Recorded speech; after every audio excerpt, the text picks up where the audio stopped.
Hey, how's it going, guys? This is your boy Benjamin. You can find me on Twitter at xbenjaminx, and I will be going over the NFL research station for the DFS Army.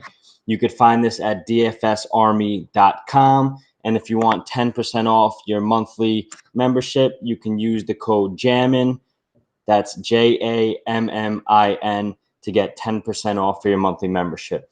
So I will be going through the research station that I've developed along with contributions from CG, my partner, and we will be talking about how you can use this better for your daily research in terms of daily fantasy sports sites like FanDuel and DraftKings, among others.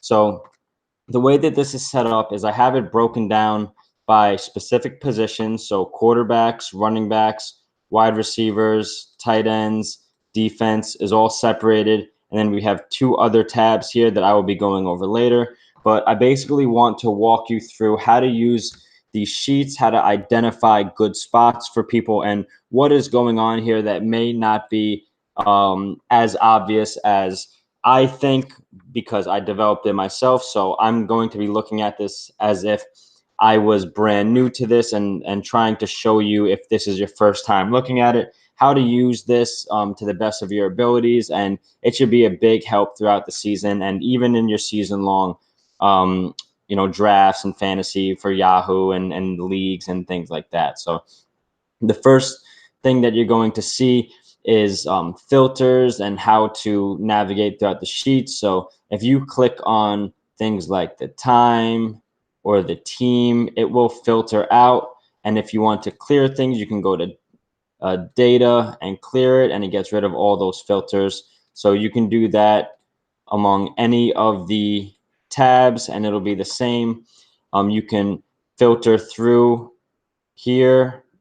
These will bring you to all the different tabs, right? So if you click on running backs, it goes to running back, same thing, quarterback. And if you don't have these showing up, you can just use the tabs down here. It's no big deal, not much different. So if you wanted to filter without using these buttons, what you could do is, for example, if we wanted to go to the Arizona team only, so let's just go to running backs for now because it'll show you a couple more options.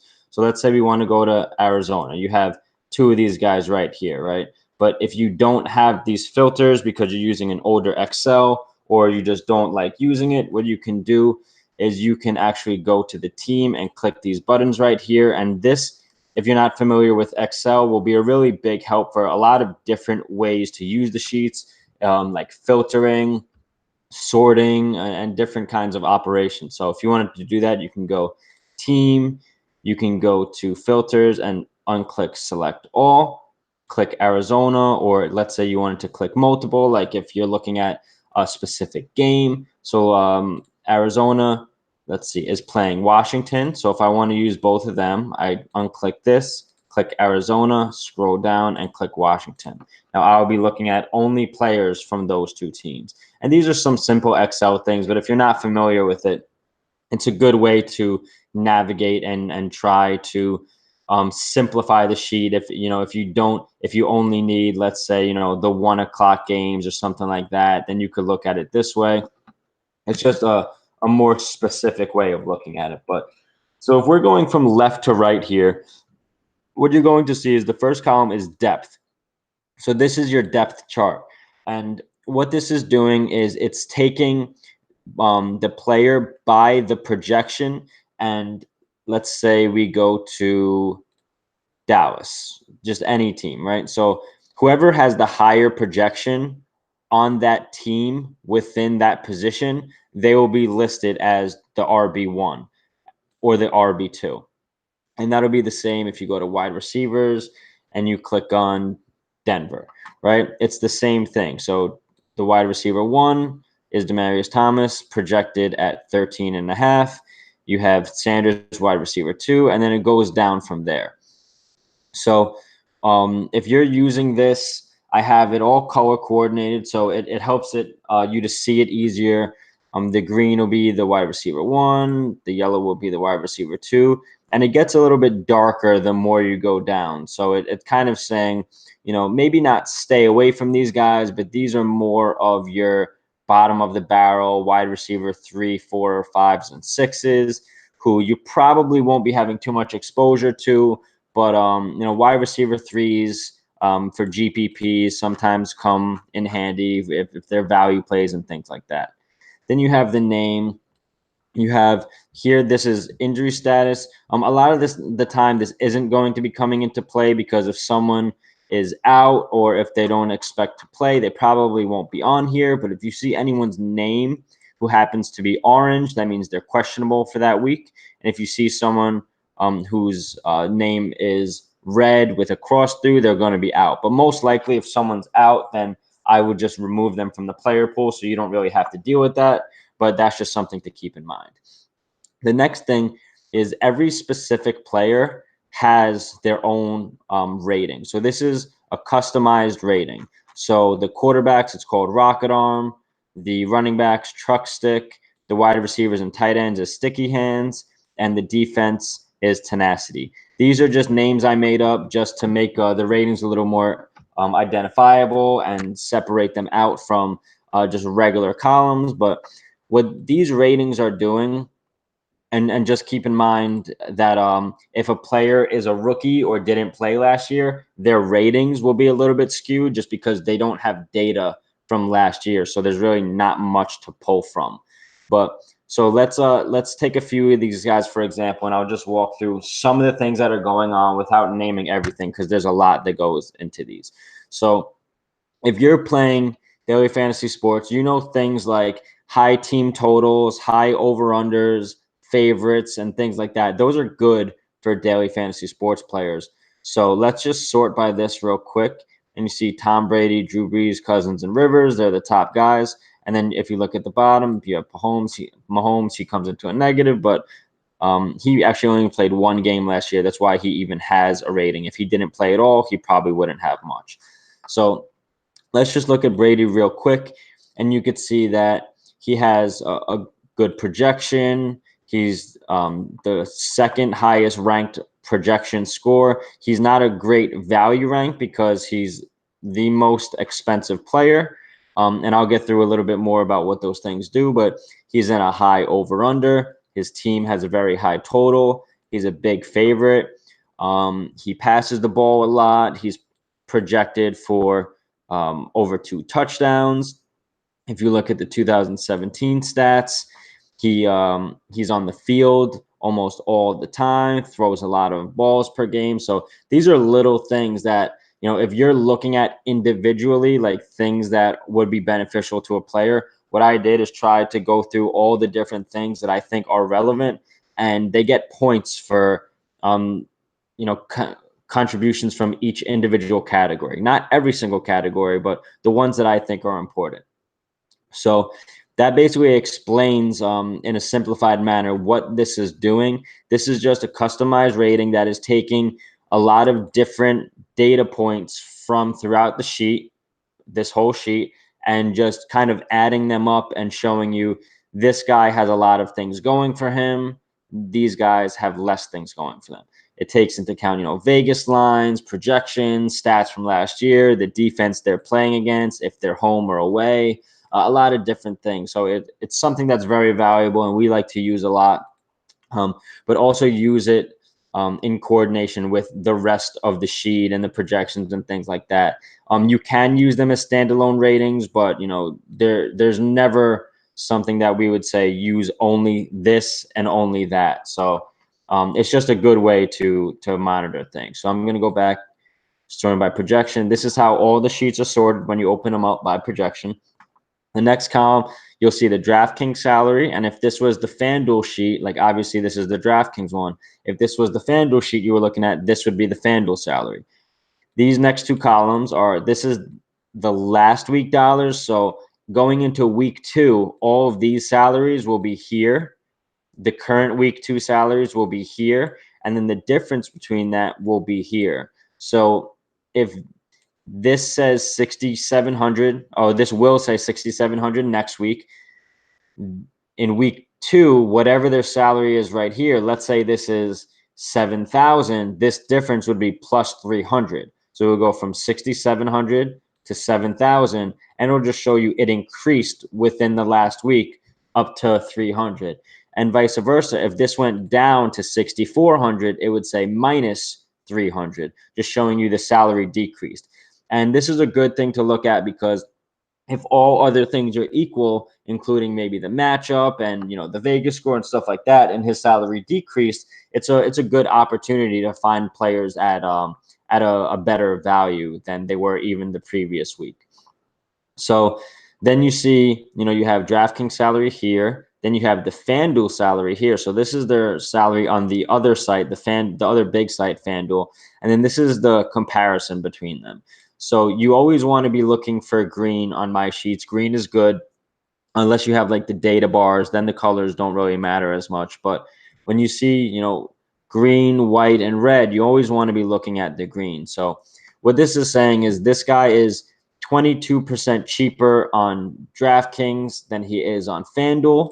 And so if you sort this by clicking on these little arrow signs, this is the way to, filter and sort. So if you click this and sort smallest to largest, you'll see players who are the biggest discounts from FanDuel to DraftKings. So on DraftKings, Josh Allen is 4,400.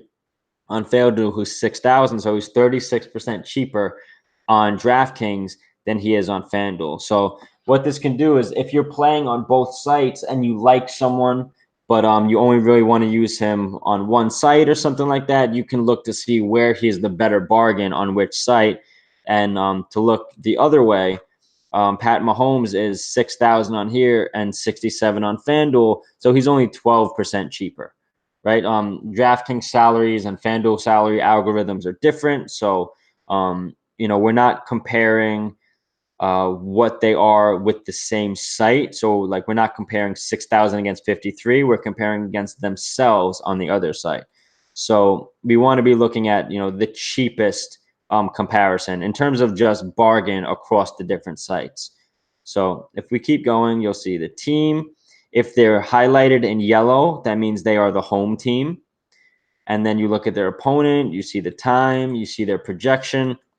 And then this is the value for their points per dollar. So what this is saying is the less points you have to spend for the projection. So the guys who are the highest on here have the lowest projections compared to their salary.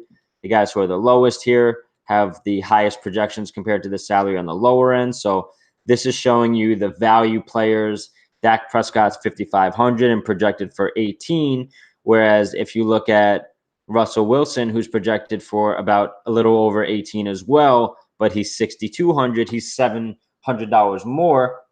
If you're trying to compare, these guys are only 0.3 apart. And granted, these are preliminary projections, so these aren't final. So if you're looking at this and comparing it to the research station will be updated before week one starts with updated projections. And so these right now are placeholders.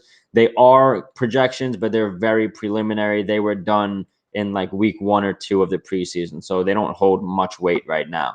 But just comparing, so let's say we filter out everything except the ones that are in the 18-point range of projections. You could see that Drew Brees is projected for 18.5, and so is Prescott, and Prescott's $1,300 cheaper, so he's a much better value. And keep in mind, this is preliminary, so these aren't what are actually for week 1. They're just very early. But I'm just proving the point here that if these guys have similar projections and one is a lot cheaper, then you could probably play a guy like this knowing that if he gets anywhere close to the same projection, you're getting a lot better value bang for your buck. So if you go to the next column, rank, if you sort this by smallest to largest, it's basically the same thing as sorting by projection, but it's just showing you the rank of the players comparatively to the others. So, you could have a guy that's 16.3 and 16.2, but they are 15 and 16 ranked respectively. So it doesn't mean a whole lot when you're comparing, 10 to 11 or 15 to 16, but when you're comparing 1 to 15, there is a bigger difference. then you could do the same thing here. This is the value rank. It's just like sorting the value, but what I like to do is look at these next to each other, and it gives me a good glance of who is not only ranked highly, but is also valuable. And so that it's an easier glance than if you're comparing the actual numbers. So that's why I like to use these. So you can see here, Prescott is an 8 ranked. He's the number 1 value. But then when you look at Deshaun Watson, he's the number 1 ranked, and he's the number 2 value rank. So he's in a really good spot comparatively based on the salary and the projection. But Dak Prescott, he is at a very cheap salary, and so you can use him in that regard if you're looking at this. Granted, he's not a favorite. He's not in a high over-under. He's a 2.5 underdog, but that's why you'll see he has a lower rating here compared to Deshaun Watson, even though he's a better value rank, but Watson is a better overall rank, and he's right behind him on value. So this is a good comparison between the players. You see Eli Manning, he's the 20th ranked overall, but he is a pretty decent in terms of value just because of what his price is and where he's projected comparatively to the rest of the field. So then we get over here to the Vegas lines, and keep in mind, guys, the sheets themselves are pretty consistent with the way they're set up and a lot of the things. So if you look over here to running backs, you'll see the same thing: fantasy points, you'll see Vegas lines. It's all the same structure for the most part, just on different pages. So I try to keep it consistent so you guys can follow along no matter what page you're on. So just keep going here. You have the over under. You can sort this by largest to smallest to see who's in the highest Vegas total over unders.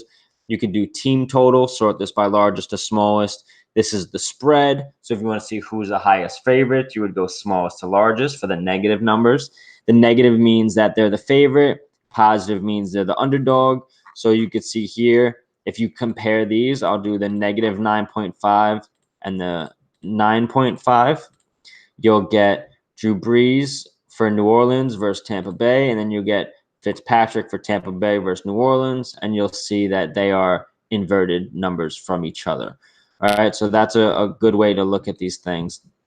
And this is the money line. So if you like to bet on things, then you could see, not just who's the favorite, but what Vegas has the line set up for them. So it's a little bit different than the spread because these are more used for bets, but it does come in handy in terms of not just they are a big favorite, but they are a much bigger favorite than the rest of the field. So if we move over, you'll see our projections. And if you look over here, if you look over here on the left, you'll see that these two columns stay no matter where you go. So that means those panes are freezed. That's the Excel term, just so you could always see the name of the person and their depth next to whatever stats you're looking at. So these are the projections. These are pretty self-explanatory for the most part, but you can sort by like pass attempts and see who has that most, who's projected for throwing the most amount of passes, the most volume, projected passing yards, projected passing touchdowns, projected interceptions. This is less important than the other ones, but it's still on there. But like Deshaun Watson, he's projected to throw an interception. But if you see like a 0.5 or something like that, and same thing with like rushing touchdown, you see a 0.1. Don't try to say like, oh, well, he's projected for 1 interception, so I'm going to avoid him. Like, it's not really meant for that, but it's to show maybe who is less accurate or who's a little bit more turnover prone, things like that. Like Alex Smith is very conservative, so he probably throws less interceptions generally than other people. So it's just a way to look at it, but you don't have to put too much value into that. Rushing yards, you can see who are the rushing quarterbacks, like Cam Newton.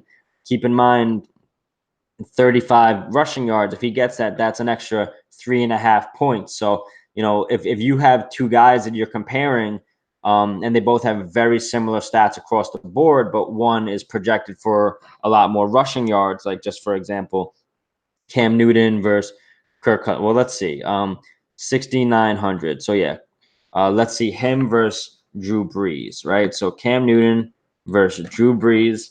They're both relatively the same price. Cam Newton's $100 more. But if we go into the rushing yards, he's projected for over 34 oh no, sorry, over 30 more rushing yards. So that's an extra 3 points. So if they both pass for 2 passing touchdowns and 250 or so yards, but Cam gets more rushing yards and a potential rushing touchdown, he becomes more valuable for you because rushing touchdowns are 6 points compared to throwing them, which would be 4.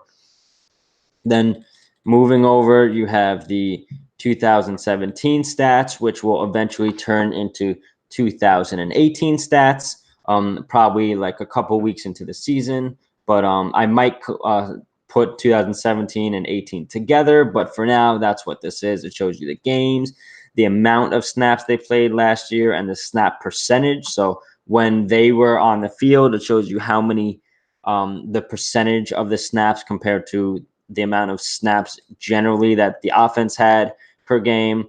For starting quarterbacks, this is rarely ever going to be below like 95 or whatever, unless they get hurt or they're easing their way back in, or like Jimmy Garoppolo or Ryan Fitzpatrick. These guys weren't full-time starters last year, so it's just a way to look at things.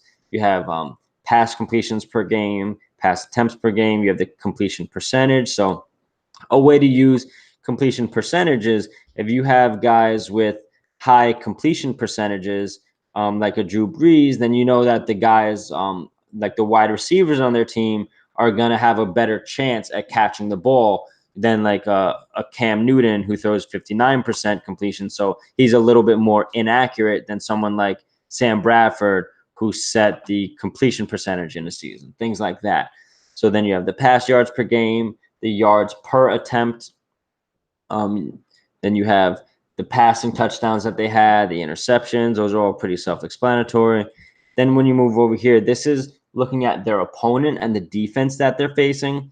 So if you sort the DK points per game, this is showing you the fantasy points per game, the DraftKings points that the opposing defense allowed versus quarterbacks. So Tom Brady is playing Houston, who allowed 21 DraftKings points per game to the opposing quarterback. Let me just bring this out a little bit so you can see a little better. So 20.4 points per game. 20.7 for Houston, 20.4 for Giants. And then we rank them. So the higher the ranking, the better it is for the quarterback. The lower the ranking, the better the defense was against the quarterback. So Eli Manning's playing Jacksonville, who was absolutely elite versus quarterbacks. Josh Allen's playing Baltimore. So these are good ways to say like either your stayaways or who you're going to target. But like Tom Brady, Bortles, Cousins, and Watson have much better matchups than Eli Manning, Josh Allen, Garoppolo, and Patrick Mahomes. So it's a good way to get a quick glance against the team that you're facing and by position.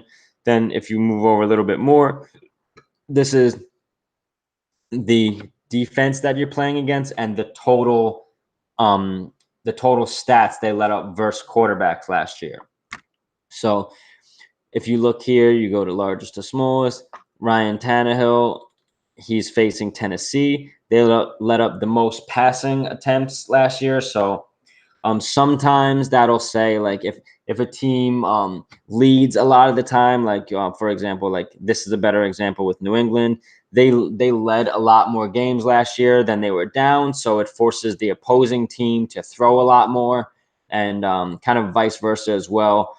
Teams that are not high volume passers or they have a heavy run game, you'll see that sorry, they have a really good defense versus the pass. Sometimes teams will run against them more, or if they're trailing a lot, then the opposing team is probably just running the clock out and things like that. So that's a good way to use that.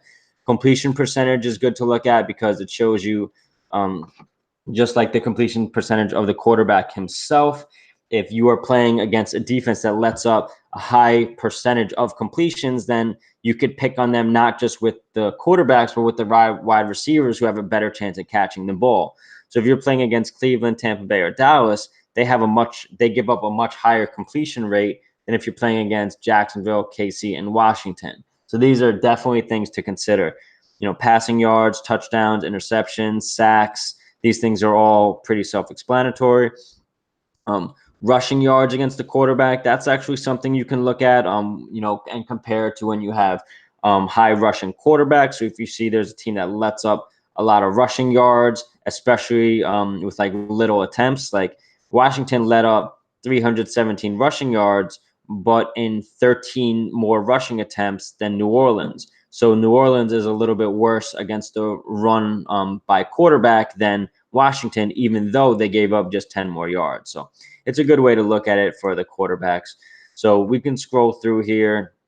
It's very similar for every position, but like you'll see a lot more rush stats for the running backs. Obviously, you see, there won't be passing stats here just because even if they throw one pass or something or two passes, it just doesn't make any difference for us. There's no reason to put that. You have the rush attempts per game. This is the rushing yards per carry. So basically per attempt, how many rushing yards they get, rushing yards per game. This is how many targets they see per game. So that's really important, especially for DraftKings with PPR. Slightly less important on FanDuel. Like over there, the rushing touchdowns are more valuable than the targets themselves. But this is how you do high volume players. Receptions, per game, reception yards per game, reception touchdowns, catch percentage. This is ADOT. This is average depth of target. So the way that you can read this is what this is saying is the average depth at which the running back is being targeted. So the higher this is, and it's probably better that I show you on wide receivers. So the higher this is, the further down the field they usually see their targets. So this helps you identify like boom bust players for the most part, like Deontay Thompson. He only received 4.3 targets per game, but out of those 4 targets, they were average 17 yards down the field. So someone who gets a lot more run, but the same amount of targets is John Brown. So they're throwing the ball down the field. And these are more of your boom bust players. You could see Deshaun Jackson, Travis Benjamin, Marquise Goodwin. These are guys who they're looking down the field to throw it to them. If you sort it by smallest to largest, these are more of your like kind of PPR targets, the guys who are catching the ball on screens or, little slants across the middle, things like that. Like a good example is comparing Jarvis Landry, who has a 6 ADOT on 10 targets per game, to someone like Antonio Brown, who gets 11 targets per game, but 15 yards down the field. So Big Ben's throwing it to him on longer balls, whereas Jarvis Landry is getting more, slants and little bubble screens and passes closer to the line. So guys like this will probably see higher catch percentages because the balls are easier. One thing that I glanced over that is important, and this is something that you'll see here on running backs, tight ends, and wide receivers, is opportunity cost. So I'm going to go to running backs just because wide receivers don't get a lot of rushes. So if you sort this by lowest, what this is saying is these guys, and this is last year numbers. So Frank Gore, he wasn't on Miami last year. Carlos Hyde wasn't on Cleveland. So these numbers are going to be a little bit harder to trust earlier in the year just because they're in new situations. But if you see guys who are on the same team, like LaShawn McCoy, Zeke, Dalvin Cook, these guys are guys who are getting a lot of rushes and a lot of passing targets based against their salary. So let's just scroll down a little bit just so we can get these starters over here. So McCoy, Elliott, and Cook, these guys have the lowest opportunity cost. So what this is saying is based on the amount of rushes per game that they had and amount of targets per game. So this is basically total touches. So a guy like Zeke, he had 24 rush attempts per game and about 4 targets per game. So let's just say 28 touches per game compared against a $7,700 salary. that gives you a really good opportunity cost. So it's saying that this guy's getting a lot of opportunity based on what his salary is. That's what the number's showing here. So you want this to be green, you want this to be cheaper, and this is showing you the guys who are getting a lot of touches at lower salaries. And this is for running backs. So you have rushes and targets, but when you look at the wide receivers, this is basically just targets. So this is like targets per game compared to their salary. So this is where you'll find a lot of bargain bin guys, a lot of salary saver guys. Obviously, you could sort by value, and it shows you, based on the projection. But if you see a guy who has a good opportunity cost and good value, then it's lining up pretty well to be a play. Like somebody like Landry or even Garcon, who's pretty cheap. Like these guys will be, wide receiver 2s and 3s, so they're not people you want to be definitely targeting. But like a guy like D.D. Westbrook, who is probably going to even move up in the pecking order now with Marquise Lee going down. So a guy like this, he was getting a lot of play, a lot of targets, and based on a very low salary. So while people will go to, if we go here, you see people will probably go to Keelan Cole, and we have their projections pretty similar. Keelan Cole's projections probably going to be boosted up before week 1, but you'll see that based on the targets per game last year, D.D. Westbrook was getting 7, while Keelan Cole was getting 5, and so Marquise Lee was, he for us he was the highest projected of the bunch. But last year he was getting less targets than Westbrook. So this is a good way, especially for GPP, finding your boom or bust guys.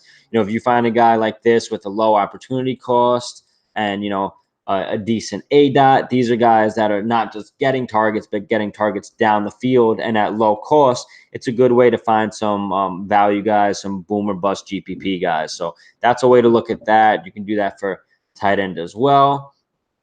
Like Jack Doyle, he was getting 7 targets a game, and he's going to be $3,600 to start the year on DraftKings. So he has a very good opportunity cost, pretty good projection. So he's someone that I'll definitely have some exposure to week 1. And once these projections get updated, then these numbers will be a little bit better to look from. So those are really good ways to kind of view the sheet as a whole. And it's very similar across the sheet. So you'll see a little bit of red zone stuff at the end. Quarterbacks, we don't really have the red zone stuff there just because it's not really worth it for us to see that.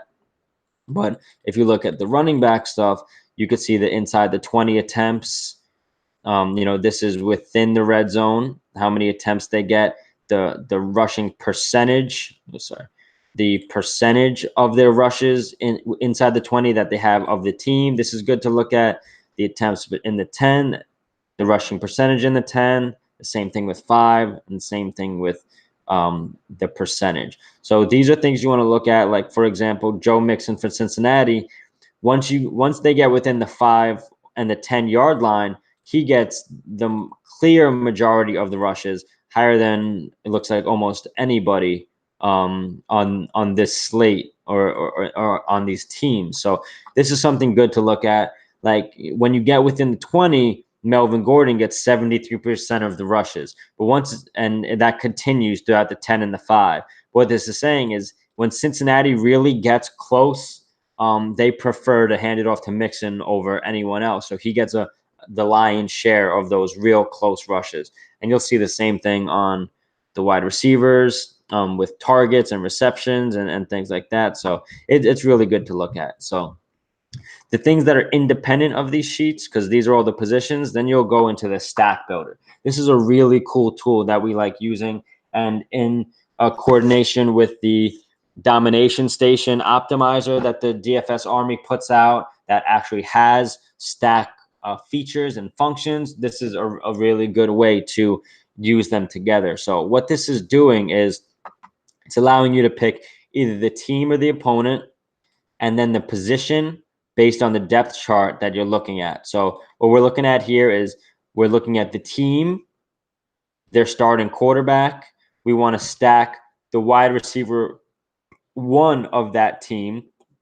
So same team. So we're getting Roethlisberger and Antonio here. And then we're also stacking the opponent's number one wide receiver, which is Landry. So if we wanted to change some things around, let's say we wanted to, go a little bit more all in and go team and then put wide receiver 2. This is showing us Roethlisberger, Antonio Brown, and Juju. And then it's showing you the full projection of that stack itself. So let's go back and look at Jarvis Landry. So this is QB1, wide receiver 1, and the opponent wide receiver 1. And this is showing you what the projected stack is, that whole 3-man stack. And if you wanted to, add one more person from the opponent and go like, their wide receiver 2 or something like that, it updates it for you. So let's just run through this real quick. And so this is ranking that projected group, and it's showing you the value of that projected group, the rank of the value, and the average salary of the players within that stack, which is pretty important. So that's showing you the projection based on, the value and the average salary. And this is the percentage of the cap that they take up. So, you have a certain amount of money on each site to use, and this is showing you how much of that entire salary this stack is taking up. So if you see we add, another position here, sorry, looks like I gotta update that. Sorry. So this right here is showing you the stack value if you sort this. So this is the guys who are the cheapest average salary across this stack. And then it's showing you the value ranked. And then if you wanted to just go, what is the absolute cheapest stack that I can use? That would be here, even though it's not the highest projected, it's showing you the cheapest or the most expensive. And you don't want to just blindly use the most expensive, obviously, but that's why we have these different things here for you. You could sort by stack projection, you could sort by the value, and this is a really cool tool to use. You can do none here if you don't want anyone there. You want to just do a QB wide receiver, then you would just sort this again. Let's see, get rid of the blanks. Oops. You would just sort this by largest to smallest, and there you go. These are the best, highest projected quarterbacks and starting wide receivers from their team. If you want to go get a little bit funkier, you could go with the wide receiver 2 and sort that there. You can go with the running back. You can go with the let's say you want to do just wide receivers. You can do wide receiver 1 and wide receiver 2 and no quarterbacks. And that's especially if you're going with like just a quarterback from another team and then you're running it back with 2 others. So one of the things you could do is, let's say, a good way to do it is like I'm gonna look at Russell Wilson because he's a good he's on here. He's a good example of someone you can use by himself without even pairing him with any players from his own team, just because he can run, he can throw touchdowns to multiple players on his team. So that's someone you could use by himself. And then you could also use 2 opponents, the 2 wide receivers on the opposing side. So Russell Wilson by himself with Thomas and Emmanuel Sanders. These are not stacks that people generally use themselves. A good example actually is even right here with Cleveland. Tyrod Taylor, Antonio Brown, and Juju.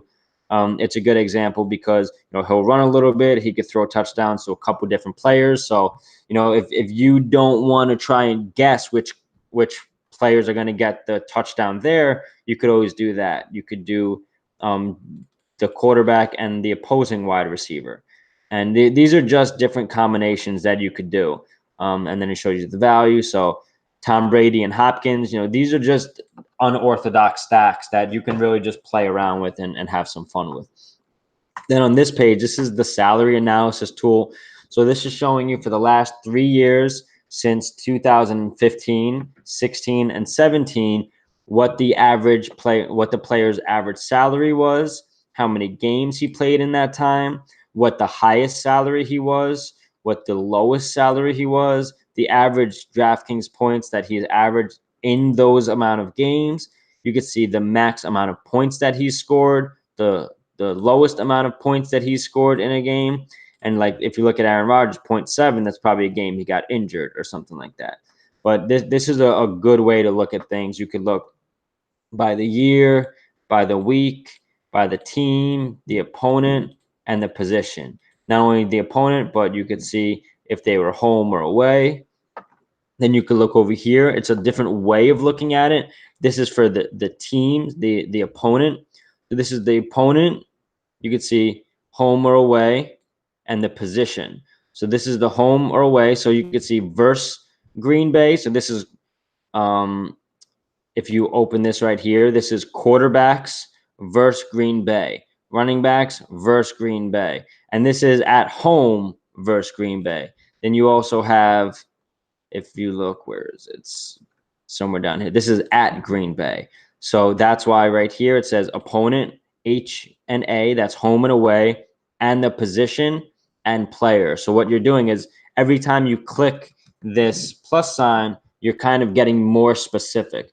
So this is saying all players who have played versus Green Bay at home, all of them together in 255 games have averaged 11.7 points. So Green Bay, when they visit teams, they haven't had the strongest defense. And this is obviously very general because if you look at these numbers, it's not going to deviate very much unless you're going into Minnesota or into Jacksonville or into Houston or into Denver. These are ways to look at it. So a lot of the times you'll see the best numbers are at home, right? All these first 7 stats are at home. So it just shows you that players in football, they tend to do better when they're at home generally. So if we break this down, you click that plus, you'll see, okay, this is quarterbacks at home versus Green Bay have averaged 22 DK points over 29 games in the last, that's probably like 29 quarterbacks actually,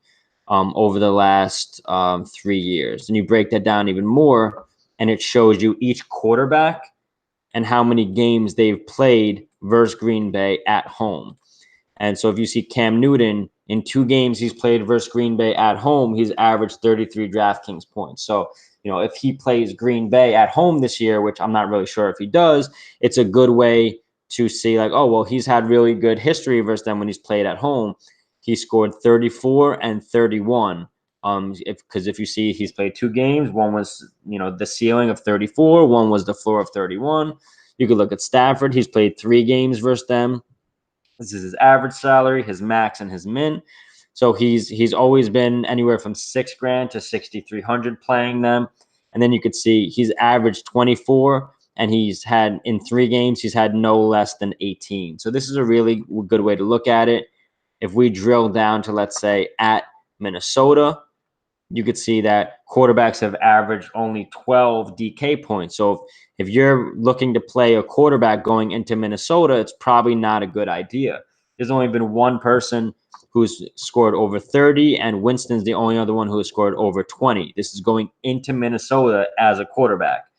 So someone like Matthew Stafford, who we just saw average 24 points per game versus Green Bay at home, going into Minnesota, he only averaged 15. So his min salary was 5,600, which was less than when he played Green Bay, but the max he scored in any one of those 3 games was 20, and he had a floor game of 10. So that's the way that you could break down this middle column. It's really useful. If we go to the last one, the third one, this is the opponent, home or away. So it's kind of the same that we had here, but it doesn't break it down by position first. It just goes straight into the players. So if we look here into Green Bay, you'll see that Antonio Brown had 1 game versus them in the last 3 years at home and dropped 43 DK points. Cam Newton, we saw before. Stephon Diggs versus Green Bay in 3 games that he's played them at home has averaged 24 DraftKings points. He had a ceiling of 36 and has the worst he's done is 12, these are really good. So now if we go down to the bottom and break it down further, once again, we see that Minnesota is a tough team to go in and play, but there have been some good performances. 40, 38, and 34. And keep in mind, this is wide receiver, running back, quarterback. So it's not like any one position has been very consistent versus them. But Todd Gurley has had 2 okay games, 14 and 19. But like if he's 8,400 and all you get is 19 points out of him, that's not really a great spend in GPPs. And then you could go down even further and see, like if you look at the Reds, you see the players who are probably higher dollar players for the most part. So Beckham has gone into Minnesota twice and has only put up 5.3 in both of those games. So that's not that, that's a situation you want to avoid. You don't want to be taking players going into Minnesota for the most part. So that's a good way to use these. You could break it down by year and week if you want to look at the historicals. Then this one is based on position and team. So it just breaks it down a little bit further. It's just something else I wanted to add. So if you break it down by quarterback, you'll see New Orleans quarterbacks over the last 3 years, which is Drew Brees, has averaged 21 DK points over 59 instances of games that are registered, with a ceiling of 49 and a floor of 7. So these are just good ways to break things apart, and you could see the historical trends and the matchups and things like that. So if you guys have any questions at all, feel free to message me on Twitter at xbenjaminx. You can hit me up if you're in the Slack chat at DFS Army, in my private chat, or in DM if you have any questions. And feel free to use this and ask me any questions that you may have that could possibly help you out and have you get a better understanding of how the tools work. All right, guys, I hope you enjoyed this. I hope this really works. And once again, if you aren't already a member, you could use code JAMMIN, that's JAMMIN, in order to get 10% off of your DFS Army monthly memberships. All right, guys, take care and have a good season.